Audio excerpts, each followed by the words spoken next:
ಈ ಜಂಟಿ ಕಾರ್ಯ ಸಮಿತಿ ಕ್ರಿಯಾ ಸಮಿತಿ ಬಹಳ ಅತ್ಯವಶ್ಯಕವಾಗಿರ್ತಕ್ಕಂತಹ ಸಮ್ಮೇಳನವನ್ನು ಚಿಕ್ಕಬಳ್ಳಾಪುರ ಜಿಲ್ಲಾ ಕೇಂದ್ರದಲ್ಲಿ 3 ಜಿಲ್ಲೆಗಳ 100 ಮೇಲೆ ರೈತ ಸಂಘಗಳ ಸಮ್ಮೇಳನ ಇಲ್ಲಿ ಆಗಿದೆ. ಇದು ಬಹಳ ಸಂತೋಷ ತರ್ತಕ್ಕಂತಹ ವಿಷಯ. ಎಲ್ಲರೂ ಕೂಡ ಒಗ್ಗಟ್ಟಾಗಬೇಕು ಅಂತಕ್ಕಂಥ ಒಂದು ಸೂಚನೆಯನ್ನು ನೀವು ಇಲ್ಲಿ ತೋರಿಸಿದ್ದೀರಿ. ಇದು ಬಹಳ ಅವಶ್ಯಕತೆ ಇರ್ತಕ್ಕಂಥದ್ದು ಅಂತ ಈ ಸಂದರ್ಭದಲ್ಲಿ ನಾನು ಹೇಳ ಬಯಸುತ್ತಿದ್ದೇನೆ. ಅದಕ್ಕೆ ನಿಮ್ಮೆಲ್ಲರಿಗೂ ಎಲ್ಲ ರೈತ ಬಂಧುಗಳಿಗೂ ನಾಯಕರುಗಳಿಗೂ ಯುವಕರಿಗೂ ಬುದ್ಧಿಜೀವಿಗಳಿಗೂ ಡಾಕ್ಟರ್ಗಳಿಗೂ ಸಾಹಿತಿಗಳಿಗೂ ಎಲ್ಲರಿಗೂ ಕೂಡ ಅಭಿನಂದನೆಯನ್ನು ನಾನು ಹೃದಯಪೂರ್ವಕವಾಗಿ ಸಲ್ಲಿಸುತ್ತಿದ್ದೇನೆ.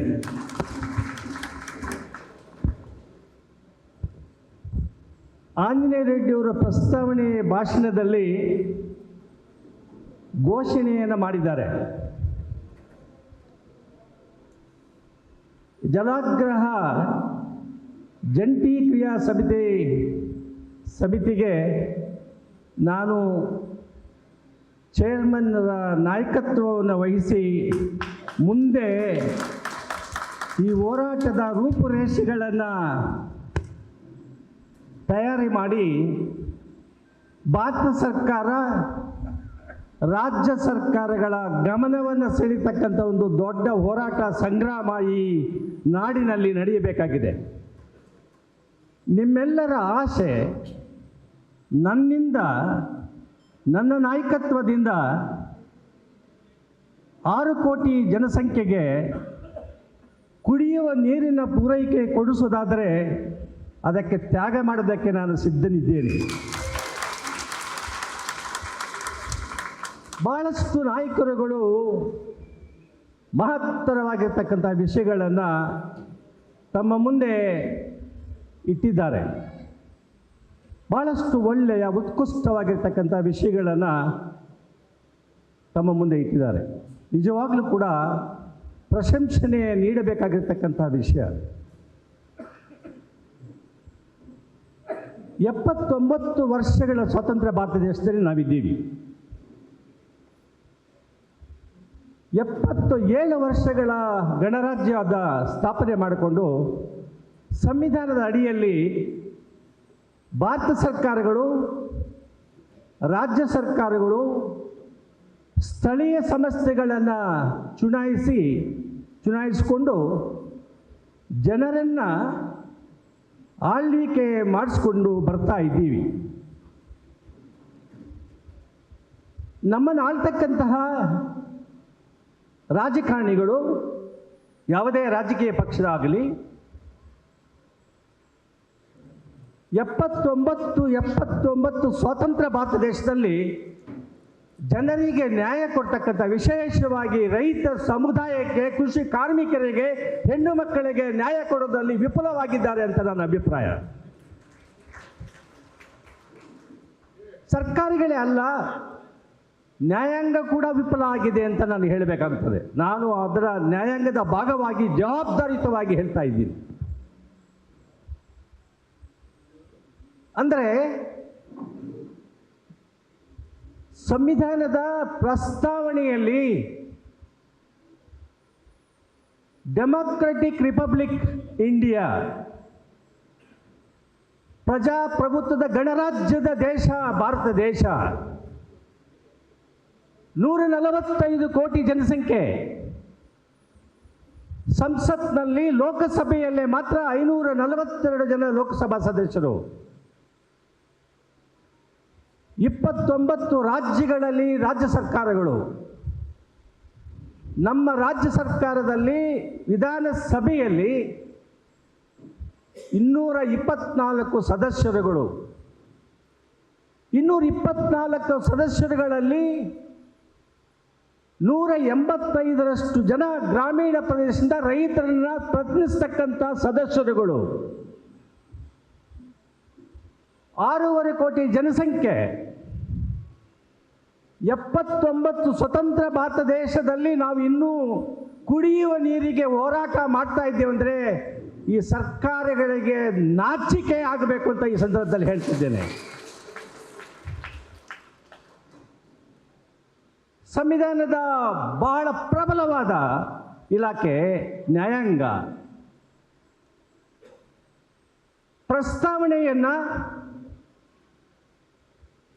ಪ್ರಸ್ತಾವನೆಯಲ್ಲಿ ನಮೂದಿಸಿರ್ತಕ್ಕಂಥ ಅಂಶ ನ್ಯಾಯ, ಸಾಮಾಜಿಕ ನ್ಯಾಯ, ಆರ್ಥಿಕ ನ್ಯಾಯ, ರಾಜಕೀಯ ನ್ಯಾಯಗಳು ಸಮಸ್ತ ಜನರಿಗೆ ನೀಡಬೇಕು ಅಂತ ಪ್ರಸ್ತಾವನೆಯಲ್ಲಿ ನಮೂದಿಸಲಾಗಿದೆ.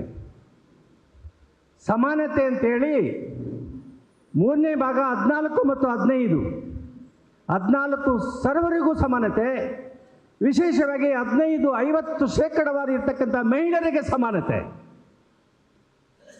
ನೀರು ಪೂರೈಕೆ ಮಾಡದೇ ಇರ್ತಕ್ಕಂಥ ಸಮಾನತೆನಾ? ಯಾರಿದಕ್ಕೆ ಜವಾಬ್ದಾರಿ? ಭಾರತ ಸರ್ಕಾರ, ರಾಜ್ಯ ಸರ್ಕಾರಗಳ ಜವಾಬ್ದಾರಿ ಅಲ್ವಾ? ಇವರು ವಿಫಲ ಆದಾಗ ನ್ಯಾಯಾಂಗದ ಜವಾಬ್ದಾರಿ ಏನು? ಯಾಕೆ ನ್ಯಾಯಾಂಗ ಪ್ರವೇಶ ಮಾಡ್ತಿಲ್ಲ? ರಿಟ್ ಅರ್ಜಿಗಳನ್ನು ಹಾಕಿದ್ದಾರೆ ರೈತ ಸಮುದಾಯದವರು. ಅನಿಲ್ ಅವರು ಭಾಷಣದಲ್ಲಿ ಹೇಳಿದ್ದಾರೆ, ರಿಟ್ ಅರ್ಜಿಯನ್ನು 2015ರಲ್ಲಿ ಹಾಕಿದ್ದಾರೆ. ರಿಟ್ ಅರ್ಜಿಯನ್ನು ತ್ವರಿತವಾಗಿ ಯಾಕೆ ನೀವು ವಿಲೇವಾರಿ ಮಾಡಲಿಲ್ಲ? ನ್ಯಾಯಾಂಗದ ಜವಾಬ್ದಾರಿಯನ್ನು ನಿರ್ವಹಿಸಲಿಲ್ಲ.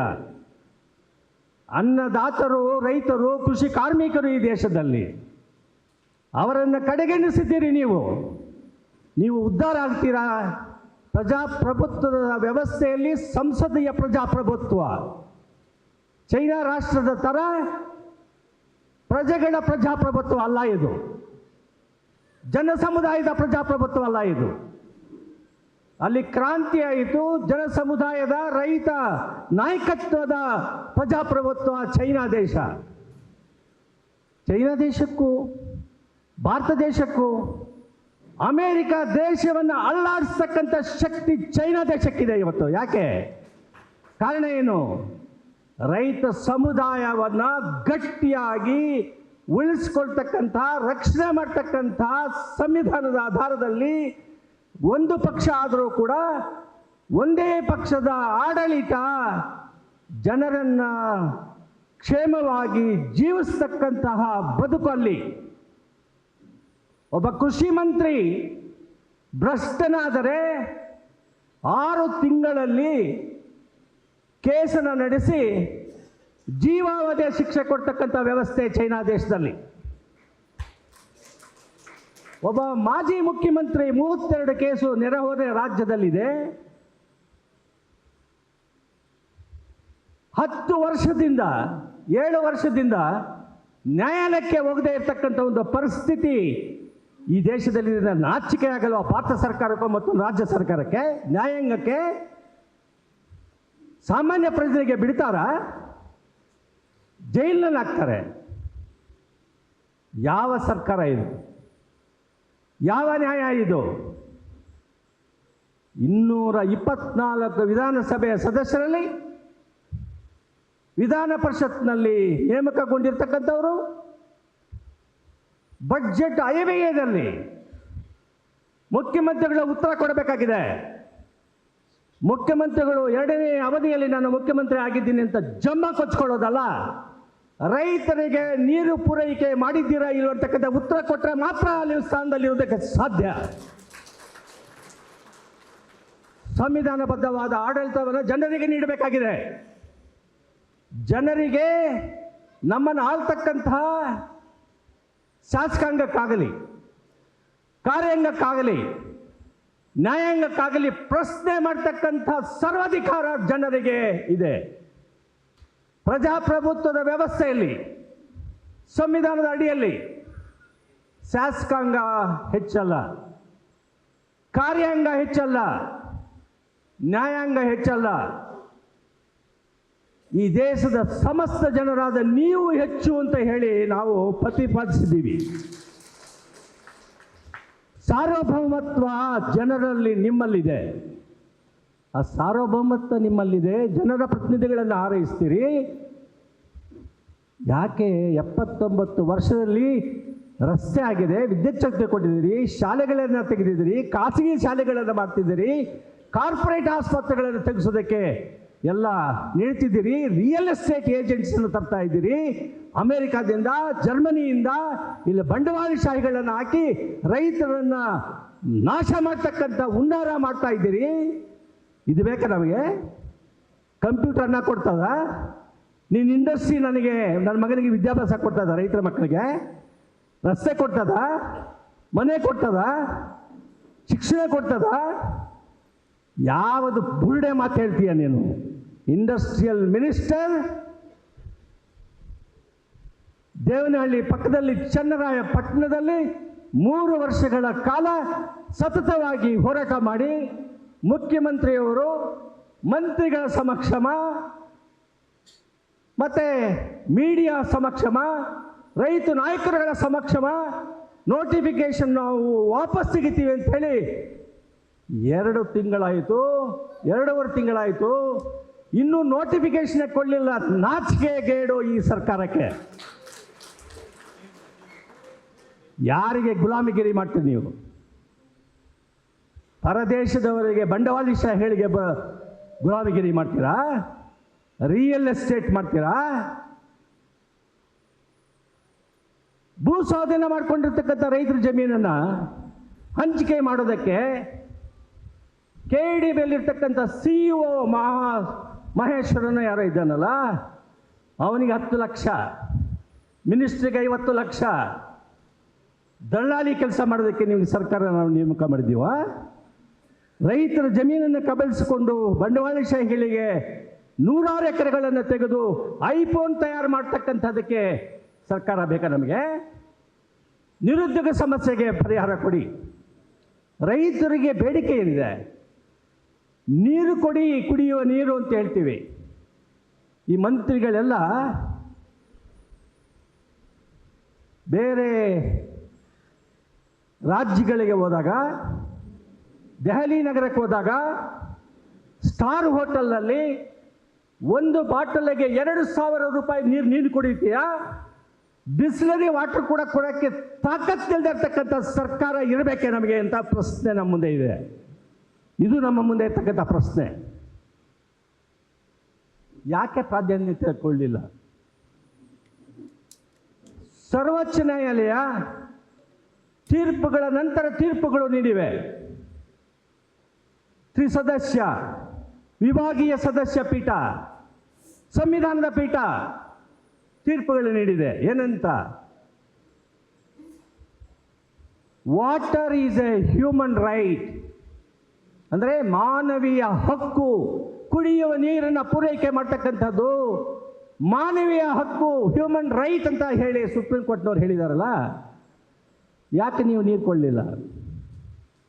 ಅಂದರೆ ಯಾಕೆ ನೀವು ಸರ್ಕಾರನ ಮಾಡೋದಕ್ಕೆ ಬಿಡ್ತಾ ಇದ್ದೀರಿ? ಆಡಳಿತದಲ್ಲಿ ಸಫಲವಾಗಿ ವಿಫಲರಾಗಿದ್ದೀರಿ ನೀವು. ಆ ಸರ್ಕಾರ ಇರಬೇಕೇ ನಮಗೆ? ಅದನ್ನು ಬಿಟ್ಟು ರಾಜ್ಯಪಾಲರ ಸರ್ಕಾರ ಬರ್ತದೆ.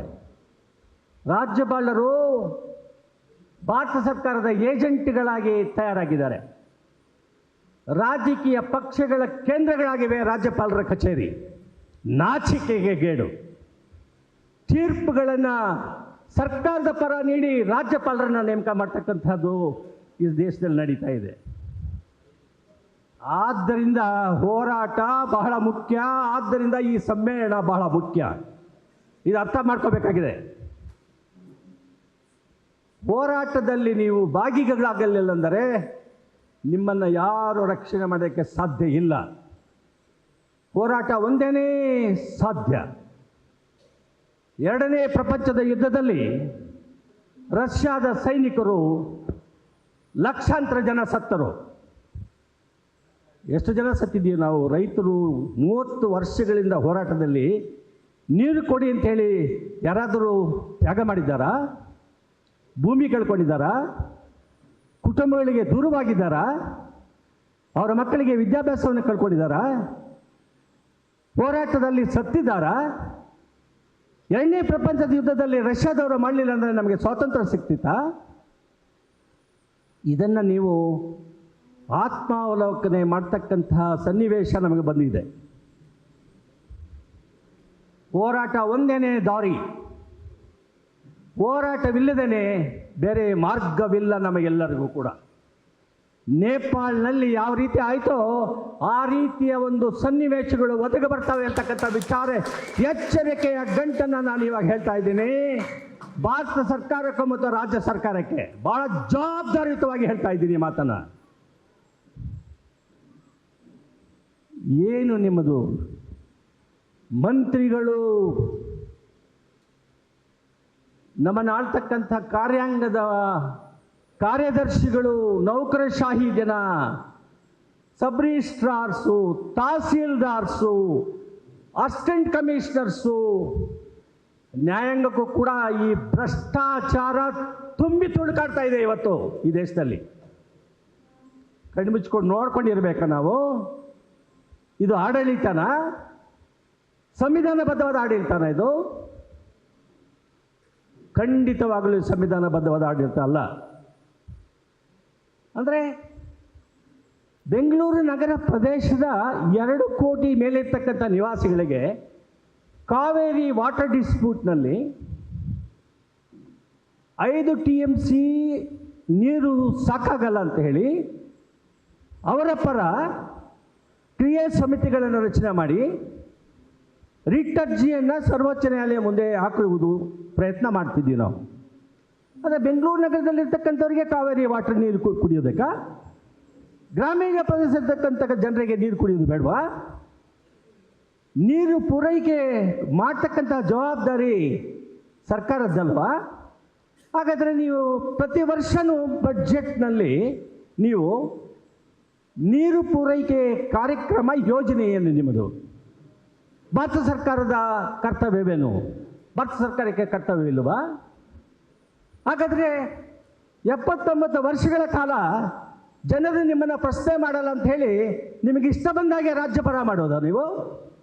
ಇದನ್ನು ನಾವು ನೋಡ್ಕೊಂಡಿರೋದಾ? ಅದಕ್ಕೆ ಚಾಟಿ ಬೀಸ್ತಕ್ಕಂತಹ ಹೋರಾಟ ಈ ಸಮ್ಮೇಳನದ ನಾಂದಿ ಆಗಬೇಕು ಅಂತ ಹೇಳಿ ಈ ಸಂದರ್ಭದಲ್ಲಿ ಹೇಳಬಯಸುತ್ತಿದ್ದೇನೆ. ಬಂಧುಗಳೇ, ಕರ್ನಾಟಕ ರಾಜ್ಯದಲ್ಲಿ Karnataka water sewerage development authority act, urban development authority act ಅಂತ ಕಾಯ್ದೆ ಇದೆ. ಅಂದರೆ 14ನೇ ಅನುಚ್ಛೇದ 3ನೇ ಭಾಗದಲ್ಲಿ ಮೂಲಭೂತ ಹಕ್ಕುಗಳಲ್ಲಿ ಅಲ್ಲಿ ಪ್ರಶಂಸೆ ಮಾಡ್ತಾರೆ ಸಮಾನತೆ ಅಂತ. ಹಳ್ಳಿಯಲ್ಲಿರ್ತಕ್ಕಂಥ ಜನರಿಗೆ, ರೈತರಿಗೆ, ಕೃಷಿ ಕಾರ್ಮಿಕರಿಗೆ, ದಲಿತರಿಗೆ ಒಂದು ರೀತಿಯ ನ್ಯಾಯ, ನಗರ ಪ್ರದೇಶಗಳಲ್ಲಿ ವಾಸ ಮಾಡ್ತಕ್ಕಂಥವ್ರಿಗೆ ಮಾತ್ರ ನೀರು ಪೂರೈಕೆನಾ? ಇದು ನಿಮ್ಮ ಇದೇನ ಹೇಳೋದು ಸಂವಿಧಾನ? ಸಮಾನತೆ ಎಲ್ಲಿ ಬಂತು? ಅಂದರೆ ನಿಮ್ಮ ಸಮಾನತೆಗೆ ವ್ಯಾಖ್ಯಾನ ಏನು ನಿಮ್ಮದು? ನೀರು ಕೊಡ್ತಕ್ಕಂಥದ್ದಕ್ಕೆ ಸಮಾನತೆ ಅಲ್ವಾ? ಹಾಗಾದರೆ ಯಾಕೆ ನೀವು ವಿಫಲರಾಗಿದ್ದೀರಿ? ಎಷ್ಟು ಹಳ್ಳಿಗಳಿಗೆ ನೀರು ಪೂರೈಕೆ ಕೊಡಿದ್ದೀರಿ? ಕೊಳವೆ ಬಾವಿಗಳಲ್ಲಿ ಕೊಳವೆಗಳನ್ನು ತೆಗೆಸಿ ನೀರು ಕೊಡುವುದಲ್ಲ. ನಮ್ಮ ಅನಿಲ್ ಅವರು ಹೇಳಿದ್ರು, ಇವರು ಹೇಳಿದ್ರು, ಕ್ಯಾನ್ಸರ್ ರೋಗದಿಂದ ಸಾಯ್ತಾ ಇದ್ದೀವಿ ನಾವು. ನಾಚಿಕೆ ಆಗಲ್ವಾ ನಿಮಗೆ? ಎಷ್ಟು ಕ್ಯಾನ್ಸರ್ ಇನ್ಸ್ಟಿಟ್ಯೂಟ್ಸ್ ಇದೆ ನಿಮ್ಮಲ್ಲಿ? ಕಿದ್ವಾಯಿ ಒಂದು ಇನ್ಸ್ಟಿಟ್ಯೂಟ್ ಇದೆ, ಅಲ್ಲಿ ಹೋಗಿ ನೋಡ್ಬೇಕು ನೀವು. ಮಕ್ಕಳು ಕ್ಯಾನ್ಸರಿಂದ ನಡ್ತಾ ಇದ್ದಾರೆ. ಅಂದರೆ ರೋಗ ರುಜಿನಗಳಿಂದ ಸತ್ತು ಸುಣ್ಣ ಆದರೂ ಪರವಾಗಿಲ್ಲ, ನಮ್ಮ ಜವಾಬ್ದಾರಿ ನೀರು ಪೂರೈಕೆ ಜವಾಬ್ದಾರಿ ಇಲ್ಲ. ಕೊಳವೆ ಪ್ರದೇಶದಿಂದ ನೀವು ತಗೊಳ್ಳಿ ಅಂದರೆ ಕೊಳವೆ ಪ್ರದೇಶದಲ್ಲಿ ಫ್ಲೋರೈಡ್ ಇದೆ. ಇದು 20 ವರ್ಷಗಳ ಹಿಂದೆಯೇ ಸಮೀಕ್ಷೆ ಮಾಡಿದ್ದೀವಿ. ಇದರ ಬಗ್ಗೆ ಕಾರ್ಯಕ್ರಮ ಏನು ಹಾಕ್ಕೊಂಡಿದ್ದೀರಿ? ಇದರ ಬಗ್ಗೆ ನೀವು ಯಾವ ರೀತಿ ಸ್ಪಂದಿಸಿದ್ದೀರಿ? ಯಾಕೆ ಸ್ಪಂದಿಸಲಿಲ್ಲ ನೀವು? ಯಾಕೆ ನಿಮ್ಮನ್ನು ಪ್ರಶ್ನೆ ಮಾಡ್ತಿದ್ದೀವಿ ನಾವು ಈ ಸಮ್ಮೇಳನದ ಮುಖಾಂತರ. ಮುಖ್ಯಮಂತ್ರಿಗೆ ಪ್ರಶ್ನೆ ಮಾಡ್ತಿದ್ದೀವಿ, ಸಮಾಜ ಕಲ್ಯಾಣದ ಮಂತ್ರಿಗೆ ಪ್ರಶ್ನೆ ಮಾಡ್ತಿದ್ದೀವಿ, ರೂರಲ್ ಡೆವಲಪ್ಮೆಂಟ್ ಮಂತ್ರಿಗೆ ಪ್ರಶ್ನೆ ಮಾಡ್ತಿದ್ದೀವಿ. ಏನು ನಿನ್ನ ಕಾರ್ಯವ್ಯಾಪ್ತಿ? ಯಾಕೆ ನೀರು ಕೊಳ್ಳಿಲ್ಲ? ಆದ್ದರಿಂದ ನೀವೆಲ್ಲರೂ ತಿಳ್ಕೋಬೇಕಾಗಿದೆ, ಇವತ್ತು ದೇಶದಲ್ಲಿ ಹೋರಾಟಗಳು ಸ್ತಬ್ಧವಾಗಿದೆ. ಕಾರಣ ಹೊಸ ಆರ್ಥಿಕ ನೀತಿಯಿಂದ 1990ರಿಂದ ಹೊಸ ಆರ್ಥಿಕ ನೀತಿ ಪ್ರಪಂಚ ಎಲ್ಲ ಒಂದು ಹಳ್ಳಿ ಥರ ಅಂತಕ್ಕಂಥ ಒಂದು ಕಾನ್ಸೆಪ್ಟ್, ಕಲ್ಪನೆ ನಮ್ಮನ್ನು ಆಳ್ತಕ್ಕಂಥವರು ಯಾರು? ಈ IASನವರು, ಪ್ಲ್ಯಾನಿಂಗ್ನವರು ಪ್ರಾಯೋಗಿಕವಾಗಿ ಜನರ ಕಷ್ಟ ನಷ್ಟಗಳನ್ನು ಸ್ಪಂದಿಸ್ತಕ್ಕಂಥ ಶಕ್ತಿಯ ಅರ್ಥ ಮಾಡ್ಕೊಳ್ತಾ ಇರ್ತಕ್ಕಂಥ ಜನ ಹಾಕುವುದಿಲ್ಲ. ನಿಮ್ಮ ನೀತಿಗಳನ್ನು ರೂಪಿಸುವಾಗ ಗ್ರಾಮೀಣ ಪ್ರದೇಶದ ರೈತ ನಾಯಕರ ಅಭಿಪ್ರಾಯನ ಪಡೆಯುವ ಅವಶ್ಯಕತೆ ಇಲ್ವಾ? ನೀವು ಈ ಸರ್ಕಾರ ನೀತಿಗಳನ್ನು, ಕಾನೂನುಗಳನ್ನು ಮಾಡೋದಕ್ಕೆ ನಿಮ್ಮ ಅಭಿಪ್ರಾಯ ಮುಖ್ಯ ಅಲ್ವಾ? ಎಲ್ಲಿ ಪಡೆಯುತ್ತಿದ್ದೀರಿ ನೀವು?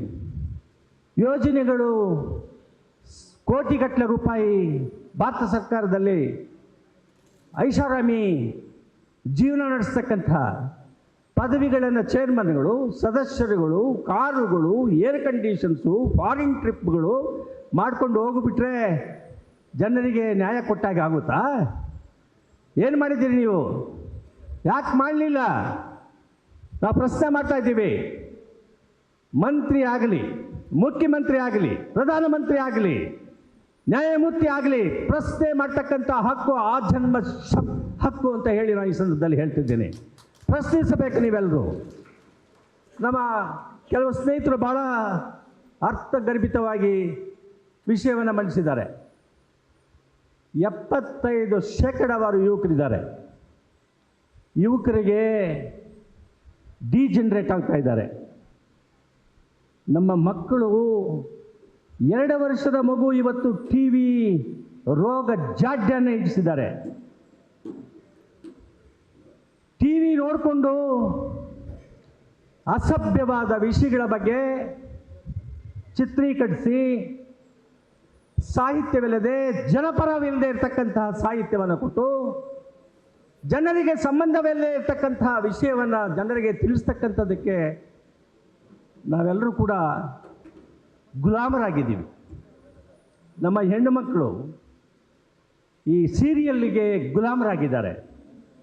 ನಮ್ಮ ಮಕ್ಕಳು, ನನ್ನ 2 ಮೊಮ್ಮಗಳು 2 ವರ್ಷ, ಅವಳಿಗೆ ನಮ್ಮ ಭಾರತ ದೇಶದ ಜನರ ಬಗ್ಗೆ, ನಮ್ಮ ಸಮಾಜದ ಬಗ್ಗೆ ಅಲ್ಲ, ಯಾವುದೋ ಒಂದು ಹುಡುಗಿ, ಪ್ರಾಣಿಗಳು ಇಷ್ಟಕ್ಕೆ ಮಾತ್ರ ಸೀಮಿತ ಆಗಿದೆ.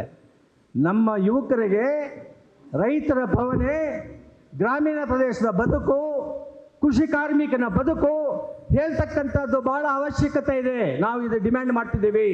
ಸೋಷಿಯಲ್ ಮೀಡಿಯಾದಲ್ಲಿ ಈ ಯುವಕರನ್ನ ಮೈಂಡನ್ನು ಬದಲಾವಣೆ ಮಾಡೋದಕ್ಕೆ, ಸಮಾಜಕ್ಕೆ ಉಪಯೋಗ ಆಗ್ತಕ್ಕಂತಹ ಸಾಹಿತ್ಯವನ್ನು ಮಾಡ್ತಕ್ಕಂಥದ್ದು ದೂರದರ್ಶನದವರು ಸಾವಿರಾರು ಕೋಟಿಗಳನ್ನು ನಾವು ನಮ್ಮ ಹಣ, ಸರ್ಕಾರಗಳು ರಚನೆ ಆಗುವುದು, ಸರ್ಕಾರದ ಆಡಳಿತ ಮಾಡೋದು ನಮ್ಮ ಟ್ಯಾಕ್ಸ್ ಮನಿ, GST. ಪ್ರತಿಯೊಬ್ಬ ಮನುಷ್ಯ ಇಡ್ಲಿ ತಿಂದರೆ GST, ಒಬ್ಬ ಸ್ವೀಪರಿಂದ GST. ಈ ಎಲ್ಲ ಹಣದಿಂದ ಇವರು ಭಾರತ ಸರ್ಕಾರ, ರಾಜ್ಯ ಸರ್ಕಾರ, ಪ್ರೈಮ್ ಮಿನಿಸ್ಟರ್ ಆಗಲಿ, ವೈಸ್ ಪ್ರೆಸಿಡೆಂಟ್ ಆಗಲಿ, ಪ್ರೆಸಿಡೆಂಟ್ ಆಫ್ ಇಂಡಿಯಾ ಆಗಲಿ, ಚಾರ್ಟರ್ಡ್ ಫ್ಲೈಟ್ನಲ್ಲಿ ಪ್ರಯಾಣ ಮಾಡಿಸ್ತಾರಲ್ಲ, ಅದೆಲ್ಲ ಹಣ, ಸಾವಿರಾರು ಕೋಟಿ ಹಣ ನಮ್ಮದು. ಈ ಹಣ ಅದಕ್ಕೆ ನೀವು ಮಾಡೋದ್ರ ಬದಲು ಗ್ರಾಮೀಣ ಪ್ರದೇಶಕ್ಕೆ ನೀರು ಪೂರೈಸ್ತಕ್ಕಂಥ ಹಣವನ್ನು ಸಾವಿರಾರು ಕೋಟಿ ಒಂದೊಂದು ಹಳ್ಳಿ, ಒಂದೊಂದು ತಾಲೂಕು, ಒಂದೊಂದು ಜಿಲ್ಲೆಗೆ ನೀರು ಕೊಟ್ಟರೆ ಆಗಲ್ವಾ? ಯಾಕೆ ಈ ರೀತಿ ಚಿಂತನೆ ಮಾಡ್ತಿಲ್ಲ ನೀವು? ನೀವೇನು ಸಾಮಾನ್ಯ ಪ್ರಜೆಗಳಲ್ವಾ? ಏನು ಒಬ್ಬ ಮನುಷ್ಯ, ಅವನಿಗೆ ಕುಕ್ಕು, ಪ್ರೈವೇಟ್ ಸೆಕ್ರೆಟ್ರಿ, ಒಂದು ದೊಡ್ಡ jet ಫ್ಲೈಟ್ನಲ್ಲಿ ಡೆಲ್ಲಿಯಿಂದ Bengaluru, ಡೆಲ್ಲಿಯಿಂದ Gujarat, ಡೆಲ್ಲಿಯಿಂದ Andhra Pradesh, prime minister, president of India ಯಾಕೆ ಬೇಕಾಗಿದೆ? ಏನಕ್ಕೆ ಬೇಕಾಗಿದೆ? ಯಾಕೆ ನೀವು ಇದನ್ನು ಚಿಂತನೆ ಮಾಡಲ್ಲ? ಯೋಜನೆಯವರು ಇದರ ಬಗ್ಗೆ ಯಾಕೆ ವಿಶ್ಲೇಷಣೆ ಮಾಡಲ್ಲ? ಬುದ್ಧಿಜೀವಿಗಳು ಇದರ ಬಗ್ಗೆ ಯಾಕೆ ಬರಹ ಬರೆಯುವುದಿಲ್ಲ? ಜನರಿಗೆ ಸಂಕಷ್ಟಕ್ಕೆ ಸ್ಪಂದಿಸಬೇಕು ಅಂತ ಯಾಕೆ ಮಾತಾಡೋದಿಲ್ಲ? ಇದು ನಮ್ಮ ಮುಂದೆ ಇರ್ತಕ್ಕಂಥ ವಿಚಾರ. ಆದ್ದರಿಂದ ಆಂಜನೇಯ ರೆಡ್ಡಿ ಮತ್ತು ಕ್ರಿಯಾ ಸಮಿತಿಯ ಸದಸ್ಯರುಗಳು ಇಷ್ಟು ಜನ ಸೇರಬೇಕಾದ್ರೆ ಇದರ ಹಿಂದೆ ತಯಾರಿ ಭಾಳ ಇದೆ ಅಂತ ನೀವು ಗಮನಿಸಬೇಕಾಗಿದೆ. ಸತತವಾಗಿ 2 ತಿಂಗಳಿಂದ ಆಂಜನೇಯ ರೆಡ್ಡಿ ಕೆಲಸ ಮಾಡ್ಕೊಂಡು ಬರ್ತಾ ಇದ್ದಾರೆ. ಅವರೊಬ್ಬರೇ ಅಲ್ಲ, ಭಾಳಷ್ಟು ಜನರವರೆಗೆ ಕೈ ಬಿಲಾಯಿಸಿದ್ದಾರೆ. ನೀವೆಲ್ಲರೂ ಜನ ಬಂದಿದ್ದೀರಿ. ಆದ್ದರಿಂದ ನಿಮ್ಮ ಮಕ್ಕಳನ್ನು ಯಾವ ರೀತಿ ಸ್ವತಂತ್ರ ಹೋರಾಟದಲ್ಲಿ ಸ್ವತಂತ್ರ ಸಂಗ್ರಾಮ ನಡೆಯಿತು, ಸ್ವತಂತ್ರ ಸಂಗ್ರಾಮದಲ್ಲಿ ತ್ಯಾಗ ಬಲಿದಾನಗಳನ್ನು ನಮ್ಮ ಹಿರಿಯರು ಮತಭೇದವಿಲ್ಲದೆ ಜಾತಿ ಭೇದವಿಲ್ಲದೆ ತ್ಯಾಗವನ್ನು ಮಾಡಿದ್ದಾರಲ್ಲ, 2ನೇ ಸ್ವತಂತ್ರ ಸಂಗ್ರಾಮ ಸ್ವತಂತ್ರ ಭಾರತ ದೇಶದಲ್ಲಿ ನಡೀಬೇಕಾಗಿದೆ ಅಂತ ನನ್ನ ಬಹಳ ಅಚ್ಚಲವಾದ ಅಭಿಪ್ರಾಯ ಅಂತ ಹೇಳಿ ಸಂದರ್ಭದಲ್ಲಿ ಹೇಳ್ತಿದ್ದೇನೆ. ಆದ್ದರಿಂದ ನಮ್ಮ ಮಕ್ಕಳು ಹೋರಾಟಕ್ಕೆ ಇಳಿಸಬೇಕಾಗಿದೆ. ಯುವಕರ ಹೋರಾಟ ನೇಪಾಳದಲ್ಲಿ ಬರೀ ಯುವಕರ ಮಾತ್ರ ಅದು ಮಾಡಿದ್ದು. ಸರ್ಕಾರ ಮಿಲಿಟ್ರಿ ಯಾವುದು ಪ್ರಯೋಜನಕ್ಕೆ ಬರಲಿಲ್ಲ. ಅಲ್ಲಿ ರೈತರು ಜನರು ರೊಚ್ಚಿಗೆದ್ದರೆ ಯಾವ ಸರ್ಕಾರ ಯಾವ ಮಿಲಿಟ್ರಿ ಕೂಡ ಮುಂದೆ ಬರೋದಕ್ಕೆ ಸಾಧ್ಯ ಇಲ್ಲ. ಇದನ್ನು ಅರ್ಥ ಮಾಡ್ಕೋಬೇಕಾಗಿದೆ. ನಮ್ಮ ಕಾರ್ಯಕ್ರಮ ಇವತ್ತಿನಿಂದ ನಮ್ಮ ಸ್ನೇಹಿತರು ಮಾಧ್ಯಮದವರು ಇಲ್ಲಿದ್ದಾರೆ. ಈ ಎಲ್ಲ ವಿಚಾರಗಳನ್ನು ನೀವು ಪ್ರಕಟಣೆ ಮಾಡಬೇಕಾಗಿದೆ. ಪ್ರಕಟಣೆ ಮಾಡಿದ್ರೂ ಕೂಡ ಭಾಳ ದಪ್ಪದ ಚರ್ಮದ ಜನ ನಮ್ಮನ್ನು ಆಳ್ತಕ್ಕಂಥವ್ರು. ಅವರಿಗೆ ತಲೆಗೆ ಇವೆಲ್ಲ ಹೋಗೋದಿಲ್ಲ. ಅವ್ರ ತಲೆಗೆ ಹೋಗೋದು ಅಮೇರಿಕಾದಿಂದ ಜಪಾನ್ನಿಂದ ಯಾರು ಬರ್ತಾರೆ ಅವರಿಗೆ ಜಮೀನು ಕೊಡಿಸೋದಕ್ಕೆ ಅಂತಲೇ ಮಾತಾಡೋದು. ಜನರ ಭವನೆ ಕಷ್ಟ, ಹೆಣ್ಣು ಮಕ್ಕಳ ಕಷ್ಟ, ರೈತರ ಕಷ್ಟ, ಕೃಷಿ ಕಾರ್ಮಿಕರ ಕಷ್ಟ, ಇದರ ಬಗ್ಗೆ ಚಿಂತನೆ ಇಲ್ಲ ಇವರಿಗೆ. ಎಲ್ಲಿ ಲಪಟಾಯಿಸಬೇಕು, ಎಲ್ಲಿ ಕೋಟಿ ರಾಜಕಾರಣಿಗಳಿಗೆ ದೇವನಹಳ್ಳಿ ಇಂಟರ್ನ್ಯಾಷನಲ್ ಏರ್ಪೋರ್ಟ್ ಹತ್ತಿರ ಎಷ್ಟು ಎಕರೆಗಳಿವೆ, ನೌಕರಶಾಹಿ ಕಾರ್ಯದರ್ಶಿಗಳಿಗೆ ಎಷ್ಟು ಎಕರೆ ಇದೆ, ರಾಜಕಾರಣಿಗಳಿಗೆ ಎಷ್ಟು ಎಕರೆ ಇದೆ ಅಂತ ನಮ್ಮ ಹತ್ರ ಮಾಹಿತಿ ಇದೆ. ಲೋಕಾಯುಕ್ತ ಏನು ಮಾಡ್ತಿದ್ದಾರೆ, ಜೈಲಿಗೆ ಚೈನಾದಲ್ಲಿ 6 ತಿಂಗಳಿಗೆ ಮಾಜಿ ಮಂತ್ರಿಯನ್ನು ಕಳಿಸಿದ ಹಾಗೆ ಜೀವಾವಧಿ ಶಿಕ್ಷೆ ಕಟ್ಟಾಗೆ ಇವನ್ನೆಲ್ಲ ಬಹಿರಂಗವಾಗಿ ಹ್ಯಾಂಗ್ ಮಾಡ್ತಕ್ಕಂಥದ್ದು ಮಾಡಬೇಕಾಗತಕ್ಕಂಥ ಸಮಯ ಇಲ್ಲಿ ಬಂದಿದೆ. ಹುಷಾರಾಗಿರಿ. ನಮ್ಮ ಹೋರಾಟ 30 ವರ್ಷಗಳ ಹೋರಾಟ, ಮುಂದಿನ ಹೋರಾಟ ಬೇರೆ ಮಾರ್ಗದಲ್ಲಿ ಇರ್ತದೆ ಅಂತಕ್ಕಂಥ ಎಚ್ಚರಿಕೆಯ ಮಾತನ್ನು ಭಾರತ ಸರ್ಕಾರಕ್ಕೂ ಮತ್ತು ರಾಜ್ಯ ಸರ್ಕಾರಕ್ಕೂ ಈ ಸಂದರ್ಭದಲ್ಲಿ ಎಚ್ಚರಿಕೆಯನ್ನು ಕೊಡ್ತಿದ್ದೀವಿ. ಶಕ್ತಿ ಇಲ್ಲ ಅಂತ ಹೇಳಿ ತಿಳ್ಕೋಬೇಡಿ. ಎಡಪಂಥೀಯವರು ಕುಗ್ಗೋಗಿದ್ದಾರೆ ಅಂತ ತಿಳ್ಕೋಬೇಡಿ. ಬಲಪಂಥೀಯವರು ಜಾಸ್ತಿ ಇದ್ದಾರೆ ಅಂತ ನೀವು ಮೆರೆಯಬೇಡಿ. ಜನರಿಗೆ ಆಕ್ರೋಶ ಬಂದಾಗ ಜನರೆಲ್ಲರೂ ಸಮ್ಮಿಲನ ಆಗಿ ಸರ್ಕಾರಗಳನ್ನು ಪತನ ಮಾಡ್ತಕ್ಕಂತಹ ಒಂದು ಕಾಲ ಈ ದೇಶಕ್ಕೆ ಒದಗಿ ಬರ್ತದೆ. ಈ ದಿಕ್ಕಿನಲ್ಲಿ ನಾವು ನಮ್ಮ ಹೋರಾಟದ ರೂಪುರೇಷೆಗಳನ್ನು ತಯಾರು ಮಾಡಬೇಕಾಗಿದೆ. ಇವತ್ತಿಲ್ಲಿ ಬಂದಿದ್ದೀವಿ. ಕ್ರಿಯಾ ಸಮಿತಿಯ ಸಮ್ಮೇಳನ ಇಲ್ಲಾಗಿದೆ. ಭಾಷಣಕಾರರು ನಾಯಕರುಗಳೆಲ್ಲರೂ ಕೂಡ ಭಾಷಣ ಮಾಡಿದ್ದಾರೆ. ನಮ್ಮ ಕೆಲಸ ಮುಗೀತು ಅಂತ ನಾವು ಅನ್ಕೋಬಾರ್ದು. ಗೆಲ್ಲುವವರೆಗೆ ಹೋರಾಟ, ಅಲ್ಲಿವರೆಗೆ ಹೋರಾಟ ಮಾಡ್ತಕ್ಕಂಥದ್ದು 2ನೇ ಸ್ವತಂತ್ರ ಸಂಗ್ರಾಮದ ಕಾರ್ಯಕ್ರಮ ನಮ್ಮದು. ಅದಾದರೆ ಮಾತ್ರ ಈ ದೇಶದ ಸಮಸ್ತ ಜನರಿಗೆ, ವಿಶೇಷವಾಗಿ ಅನ್ನದಾತರಾದ ನೀವು, ಬರೀ ಭೂಮಿ ಇರುವರೇ ಅಲ್ಲ, ಭೂಮಿ ಹೊಂದಿದ್ರೆ ಸಾಕಾಗಲ್ಲ. ಭೂಮಿಯಲ್ಲಿ ಕೆಲಸ ಮಾಡ್ತಕ್ಕಂಥ ಕೃಷಿ ಕಾರ್ಮಿಕರು ಕೂಡ ಭೂಮಿ ಪಾಲುದಾರರು ಅಂತ ನಾವು ಭಾಗವಹಿಸಬೇಕು, ತಿಳ್ಕೋಬೇಕಾಗಿದೆ. ಇವತ್ತು ನಮ್ಮ ಕಲ್ಪನೆ, ನಮ್ಮ ವ್ಯಾಖ್ಯಾನಗಳು, ನಮ್ಮ ಅರ್ಥೈಸ್ಕೊಂಡಿರ್ತಕ್ಕಂಥದ್ದನ್ನು ಮನಸ್ಥಿತಿ, ಮನೋಭಾವನೆಗಳೆಲ್ಲ ಕೂಡ ಬದಲಾವಣೆ ಮಾಡ್ತಕ್ಕಂಥದ್ದು ಭಾಳ ಅವಶ್ಯಕತೆ ಇದೆ ಅಂತೇಳಿ ನನ್ನ ಅಭಿಪ್ರಾಯ. ಈ ನಿಟ್ಟಿನಲ್ಲಿ ಎಲ್ಲ ಮತೀಯ ಜನರು, ಎಲ್ಲ ರೈತ ಸಂಘದ ನಾಯಕರುಗಳು, ಸಮಿತಿಗಳು ಒಂದು ವಿಸ್ತೃತವಾದ ಕ್ರಿಯಾ ಸಮಿತಿಯನ್ನು ರಚನೆ ಮಾಡಬೇಕಾಗಿದೆ. ಆಂಜನೇಯ ರೆಡ್ಡಿಯವರೇ, ಜಿಲ್ಲಾವಾರು ಸಮಾರಂಭಗಳು ನಡೀಬೇಕಾಗಿದೆ. ಜನರಿಗೆ ಅರ್ಥ ಆಗ್ತಕ್ಕಂಥ ವಿಷಯದಲ್ಲಿ ಮಾತುಗಳನ್ನು ಮಾತಾಡಬೇಕಾಗ್ತದೆ. ಎಷ್ಟು ಅನ್ಯಾಯ ಆಗ್ತಾ ಇದೆ ಅಂತ ಅವರಿಗೆ ಮನಸ್ಸಿಗೆ ನಾಟುವ ರೀತಿಯಲ್ಲಿ ಮಾತುಗಳನ್ನು ಮಾತಾಡ್ತಕ್ಕಂಥ ಭಾಷಣಕಾರರು ಬೇಕಾಗಿದೆ. ಅವರೆಲ್ಲರಿಗೂ ಅನ್ಯಾಯದ ಪರಮಾವಧಿಯಲ್ಲಿ ಭಾರತ ಸರ್ಕಾರ, ರಾಜ್ಯ ಸರ್ಕಾರಗಳು ಮತ್ತು ಸ್ಥಳೀಯ ಸಂಸ್ಥೆಗಳು ಅನ್ಯಾಯ ಮಾಡ್ತಾ ಇದ್ದಾವೆ. ಹೇಳ್ತಾ ಹೋದರೆ ಗಂಟೆಗಟ್ಟಲೆ ದಿವಸಗಟ್ಟಲೆ ಸಾಕಾಗಲ್ಲ. ಅಂಬೇಡ್ಕರ್ ಅವರು ಸಂವಿಧಾನ ಮಾಡುವಾಗ ಪಂಚಾಯತ್ ರಾಜ್ ಸಿಸ್ಟಮ್ ಬಗ್ಗೆ ವಿಲೇಜ್ ರಿಪಬ್ಲಿಕ್ ಅಂತ ಹೇಳಿದ್ದಾರೆ. ನಾನು ಒಂದು ತೀರ್ಪಿನಲ್ಲಿ ಸಿಂಗೂರ್ ಕೇಸ್ನಲ್ಲಿ, ಇದು ಮಧ್ಯಪ್ರದೇಶ ಕೇಸ್ನಲ್ಲಿ ಹೇಳಿದ್ದೀನಿ. ಅಂಬೇಡ್ಕರ್ ಅವರು ಎಂಥ ಯೋಚನೆ, ಆರ್ಕಿಟೆಕ್ಟ್ ಆಫ್ ದಿ ಕಾನ್ಸ್ಟಿಟ್ಯೂಷನ್, ಶಿಲ್ಪಿ, ಸಂವಿಧಾನದ ಶಿಲ್ಪಿ. ಅವ್ರು ಹೇಳಿದ್ರಲ್ಲ, ಈ ಗುಲಾಮರು, ಈ ಪಿ ಡಿ ಒಗಳು, ಈ ಸಬ್ ರಿಜಿಸ್ಟ್ರಾರ್ಸು, ಈ ತಹಸೀಲ್ದಾರ್ಸು, ಕಾರ್ಯದರ್ಶಿಗಳು ರೈತರನ್ನು ಶೋಷಣೆ ಮಾಡಿ ಲಂಚದಲ್ಲಿ ಮುಳುಗಿಬಿಟ್ಟಿದ್ದಾರೆ. ಈ ಪಿ ಡಿ ಒಗಳಂತೂ ತಪ್ಪು ದಾಖಲೆಗಳನ್ನು ಸೃಷ್ಟಿ ಮಾಡಿ ಕೋಟ್ಯಾಂತರ ರೂಪಾಯಿ ಗ್ರಾಮೀಣದ ಅಭಿವೃದ್ಧಿಗೆ ಮೀಸಲಿಡ್ದೇನೆ ಕೋಟ್ಯಾಂತರ ರೂಪಾಯಿ ಹಣವನ್ನು ಲಂಚದ ಮುಖಾಂತರ ಪಡಿತಾ ಇದ್ದಾರೆ. ಇದು ರಿಪಬ್ಲಿಕ್, ವಿಲೇಜ್ ರಿಪಬ್ಲಿಕ್ ಅಂತ ನಮ್ಮ ಅಂಬೇಡ್ಕರ್ ಅವರು ಕನಸು ಕಂಡಿದ್ದೇನಾ? ಅಂಬೇಡ್ಕರ್ ಅವನ್ನ ನಾವು ಯೋಚನೆ ಮಾಡಿ, ಗಾಂಧಿ ಜಯಂತಿ ದಿವಸ ಇವತ್ತು 153ನೇ ಹುಟ್ಟುಹಬ್ಬದನ್ನು ಸರ್ಕಾರದವರು ಅವರು ಎಲ್ಲ ಹಾಕ್ಕೊಂಡು ಎಲ್ಲ ಪೇಪರ್ನಲ್ಲಿ ಅಡ್ವರ್ಟೈಸ್ಮೆಂಟು, ಲಕ್ಷಾಂತರ ರೂಪಾಯಿ, ಕೋಟ್ಯಾಂತರ ರೂಪಾಯಿ ಅಡ್ವರ್ಟೈಸ್ಮೆಂಟಿಗೆ ಅವ್ರು ಮಾತಾಡ್ತಕ್ಕಂಥದ್ದನ್ನು ಪ್ರಕಟಣೆ ಮಾಡಬೇಕು ಅಂತ ಹೇಳಿ ಎಲ್ಲ ನ್ಯಾಷನಲ್ ನ್ಯೂಸ್ ಪೇಪರ್ಗೆ ಅಡ್ವರ್ಟೈಸ್ಮೆಂಟ್ ಏಜೆನ್ಸಿ ಅಲ್ಲಿ ಪ್ರಕಟಣೆ ಮಾಡಿದ್ದಾರೆ. ಗಾಂಧಿ ಜಯಂತಿಯನ್ನು ನೀನು ಪೇಪರ್ನಲ್ಲಿ ಪ್ರಕಟಣೆ ಮಾಡೋದಲ್ಲಯ್ಯ, ಗಾಂಧಿ ಸ್ವರಾಜ್ಯ, ಗಾಂಧಿಯ ಕನಸು ರಾಮರಾಜ್ಯ, ಸಮಾಜದ ಕಲ್ಯಾಣ ಮಾಡಿದ್ಯಪ್ಪ, ಅದರ ಬಗ್ಗೆ ಚಿಂತೆ ಮಾಡಯ್ಯ. ಗ್ರಾಮೀಣ ಪ್ರದೇಶದಲ್ಲಿ ಜನರ ಬದುಕು ಬಗ್ಗೆ ಆಲೋಚನೆ ಮಾಡು.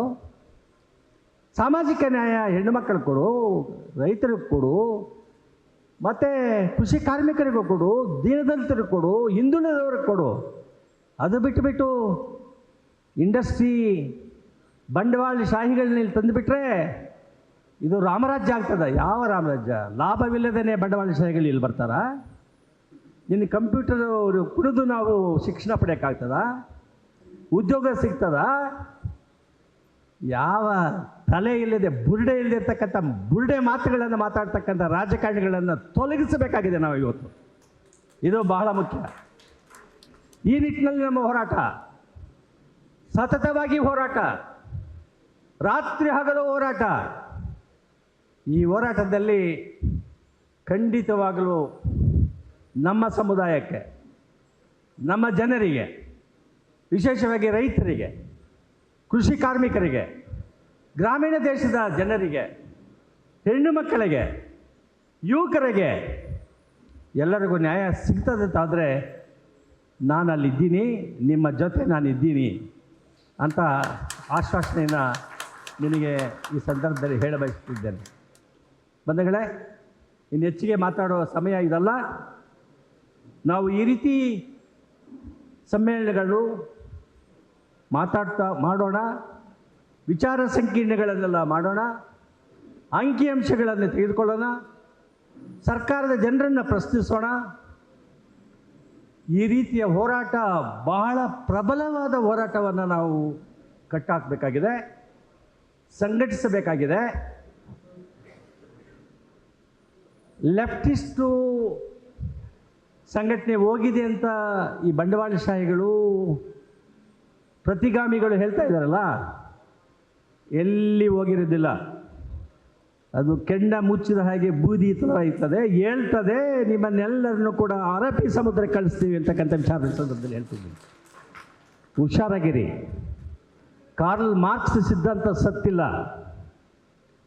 ಕಾರ್ಲ್ ಮಾರ್ಕ್ಸ್ ಸಿದ್ಧಾಂತದ ಪ್ರಕಾರ ದಾಸ್ ಕ್ಯಾಪಿಟಲ್ಲು ಆರ್ಥಿಕ ಸ್ವಾವಲಂಬನೆ ಯಾವ ರೀತಿ ಇರಬೇಕು, ಸರ್ಪ್ಲಸ್ ಥಿಯರಿ ಯಾವ ರೀತಿ ಇರಬೇಕು ಅಂತೇಳಿ ಅಮೆರಿಕ ದೇಶದಲ್ಲಿ ಅಲ್ಲಿ ಆರ್ಥಿಕ ಸಮಸ್ಯೆ ಬಂದಾಗ ದಾಸ್ ಕ್ಯಾಪಿಟಲ್ ರೀಪ್ರಿಂಟ್ ಆಯಿತು ಅಮೆರಿಕ ದೇಶದಲ್ಲಿ. ಬಂಡ್ ಇದು ಅದೇನಂತ ಹೇಳಿದ್ರೆ ಇಂಪೀರಿಯಲಿಸ್ಟ್ ರಾಜ್ಯ ಸರ್ಕಾರ ದೇಶ. ಏನು ಕಾರ್ಲ್ ಮಾರ್ಕ್ಸ್ ಸಿದ್ಧಾಂತ ಸಾಯೋದಿಲ್ಲ. ರೈತರ ಸಮಸ್ಯೆಗಳು ಎಲ್ಲಿವರೆಗೂ ಇರ್ತದೋ ಅಲ್ಲಿವರೆಗೆ ಕಾರ್ಲ್ ಮಾರ್ಕ್ಸು, ಲೆನಿನ್ನು, ರೈತರು ಎಲ್ಲರೂ ಕೂಡ ಅಲ್ಲಿರ್ತಾರೆ. ಅದರ ನಿಟ್ಟಿನಲ್ಲಿ ನಾವೆಲ್ಲರೂ ಕೆಲಸ ಮಾಡೋಣ. ನನಗೆ 75 ವರ್ಷ ಆಗ್ತದಿನ ಮುಂದೆ 6ನೇ ತಾರೀಕು. ಆದರೆ ನಿಮ್ಮನ್ನೆಲ್ಲ ನೋಡಿದಾಗ ನಿಮ್ಮ ಸಮಸ್ಯೆಗಳನ್ನು ನಾನು ಅರ್ಥಾಗ ಭಾಳ ಯುವಕನಾಗ್ತೀನಿ. ನಿಮ್ಮ ಜೊತೆಯಲ್ಲಿ ಇರಬೇಕು ಅನಿಸುತ್ತೆ, ನಿಮ್ಮ ಸಮಸ್ಯೆಗಳಲ್ಲಿ ಭಾಗಿಯಾಗಬೇಕು ಅನಿಸುತ್ತೆ. ನಿಮ್ಮಿಂದ ನನಗೆ ಎನರ್ಜಿ ಬರ್ತದೆ. ಆ ಎನರ್ಜಿ ತೆಗೆದುಕೊಂಡು ನಿಮ್ಮ ಜೊತೆಯಲ್ಲಿ ನಾನು ಸದಾ ನಿಮ್ಮಲ್ಲಿ ಒಟ್ಟಿಗೆ ಇದ್ದೀನಿ. ನೀರು ಇದು KC ವ್ಯಾಲ್ಯೂ ಹೇಳಿದ್ರಲ್ಲ, ಯಾವ ರಾಜಕಾರಣಿ ಕೆರೆಗಳನ್ನು ತುಂಬಿಸಿದವು ಅಂತ ಹೇಳ್ತಾ ಇದ್ರಲ್ಲ, ಅದೇ ರಾಜಕಾರಣಿಗಳು ಇವತ್ತು ಹೇಳ್ತಾ ಇದ್ದಾರೆ. ಹೆಸರು ಹೇಳೋದಿಲ್ಲ ನಾನು. ವಾಸುಗೆ ಗೊತ್ತು, ನನಗೆ ಗೊತ್ತು, ಆಂಜನೇಯರಿಗೆ ಗೊತ್ತು, ಅನಿಲ್ಗೆ ಗೊತ್ತು, ಮತ್ತು ನಮ್ಮ ಇವರಿಗೆ ರಾಮಯ್ಯನವ್ರಿಗೆ ಗೊತ್ತು. ಆ ನೀರು ನರಸಾಪುರದಲ್ಲಿ ಕುಡಿದವರು MLA ಆಗಲಿಲ್ಲ, ಹೋದರು. ಇವತ್ತು ಅವರು ಹೇಳ್ತಾ ಇದ್ದಾರೆ, ನಮ್ಮ ಕೋಲಾರ ಜಿಲ್ಲೆಯ ಶಾಸಕರು, ಮಾಜಿ ಶಾಸಕರು, 3ನೇ ಹಂತದ ಟ್ರೀಟ್ಮೆಂಟ್ ಆಗದೇನೆ ಕೆರೆಗಳಿಗೆ ನೀರು ಬರಬಾರ್ದು ಅಂತ. ಆ ನೀರು ಬಂದಿದ್ದರಿಂದ ರೈತರನ್ನ ಹೊಡಿತಾರೆ ಏನಂತ ಜನರನ್ನ. ಭಾಳಷ್ಟು ನೀರು ಕಲುಷಿತ ಆಗಿದೆ. ಟೊಮೊಟ ಬೆಳೀತಾ ಇಲ್ಲ, ವೈರಲ್ ಜಾಸ್ತಿ ಆಗಿದೆ, ಬೆಳೆ ಯಾವುದೂ ಇಲ್ಲ. ರೇಷ್ಮೆಗೂ ಕೂಡ ಔಷಧಿ ಹೊಡೆಯಬೇಕು ಅಂತೇಳಿ ಜನರ ಮೈಂಡನ್ನು ಬದಲಾವಣೆ ಮಾಡ್ತಾ ಇದ್ದಾರೆ. ಇವೆಲ್ಲ ಸಮಸ್ಯೆಗಳು ನಮ್ಮನ್ನು ಆವರಿಸಿಕೊಂಡಿವೆ. ಸಮಸ್ಯೆಗಳು ಆವರಿಸಿಕೊಂಡಿದ್ದರಿಂದ ನಾವು ಜಿಗುಪ್ಸೆ ಆಗುವ ಅವಶ್ಯಕತೆ ಇಲ್ಲ. ನಮಗೆ ಭವಿಷ್ಯತ್ತಿದೆ. ಇವೆಲ್ಲ ಆದರೂ ಕೂಡ ನೀವೇ ಅನ್ನದಾತರು. ನೀವು ಹೀಗನ್ನಲಿಲ್ಲ, ನೀವು ಹೀಗಂತೀರಿ. ಅಂದರೆ ನೀವು ಬ್ರಹ್ಮ ಇದ್ದಾನೋ ಇಲ್ಲೋ ಗೊತ್ತಿಲ್ಲ. ನೀವು ಬ್ರಹ್ಮರು, ನೀವು ವಿಷ್ಣು, ನೀವು ವೆಂಕಟರಮಣ ಸ್ವಾಮಿಗಳು, ನೀವು ಬುದ್ಧರು, ನೀವು ಬಸವಣ್ಣನವರು, ನೀವು ಕುವೆಂಪುಗಳು. ನಿಮ್ಮಿಂದ ಈ ದೇಶ ಮತ್ತು ಈ ಪ್ರಪಂಚ ನಡೆಯುವುದು ಅಂತ ವಿಚಾರ ಹೇಳಿ ನಿಮ್ಮೆಲ್ಲರಿಗೂ ಕೂಡ ನಾನು ವಂದಿಸಿ ಬಹಳ ಸಂತೋಷ ಆಗಿದೆ ನನಗೆ. ಎಲ್ಲರೂ ಸೇರಿದ್ದೀರಿ. ಇದೇ ರೀತಿ ಒಗ್ಗಟ್ಟಿನಿಂದ ಇರಿ. ಎಲ್ಲ ಸಂಘಟನೆಗಳ ಒಗ್ಗಟ್ಟಾಗಿರಬೇಕು. ಎಲ್ಲ ಸಂಘಟನೆಗಳಿಂದ ಕ್ರಿಯಾ ಸಮಿತಿಯಲ್ಲಿರಬೇಕು. ಆ ಎಲ್ಲರನ್ನೂ ಕೂಡ ಬುದ್ಧಿಜೀವಿಗಳನ್ನು, ಸಾಹಿತಿಗಳನ್ನು, ಡಾಕ್ಟರ್ಗಳನ್ನು, ಮಹಿಳೆಯರನ್ನು, ದಿನದಲಿತರನ್ನು, ಹಿಂದುಳಿದವರನ್ನು ಎಲ್ಲರನ್ನೂ ಸೇರಿಸ್ಕೊಂಡು ನಾವು ಒಂದು ವಿಸ್ತೃತವಾದ ಕ್ರಿಯಾ ಸಮಿತಿಯನ್ನು ಮಾಡಿ ಇಡೀ ರಾಜ್ಯದಲ್ಲೇ ಕೂಗಾಗಬೇಕು, ದೇಶಕ್ಕೆ ಕೂಗಾಗಬೇಕು. ನಮ್ಮ ಕೂಗು ಭಾರತ ಸರ್ಕಾರದ ನವದೆಹಲಿ ಕೆಂಪುಕೋಟೆಗೆ ಹೋಗಬೇಕು. ನಮ್ಮ ಕೂಗುಗಳನ್ನು ಭಯಪಟ್ಟು ನಮ್ಮ ಹತ್ರ ಬರುವ ರೀತಿಯಲ್ಲಿ ಹೋರಾಟಗಳನ್ನು ಮಾಡೋಣ ಅಂತ ಹೇಳಿ ನಿಮ್ಮೆಲ್ಲರಿಗೂ ವಂದಿಸಿ ನನ್ನ ಮಾತನ್ನು ಮುಗಿಸ್ತೇನೆ.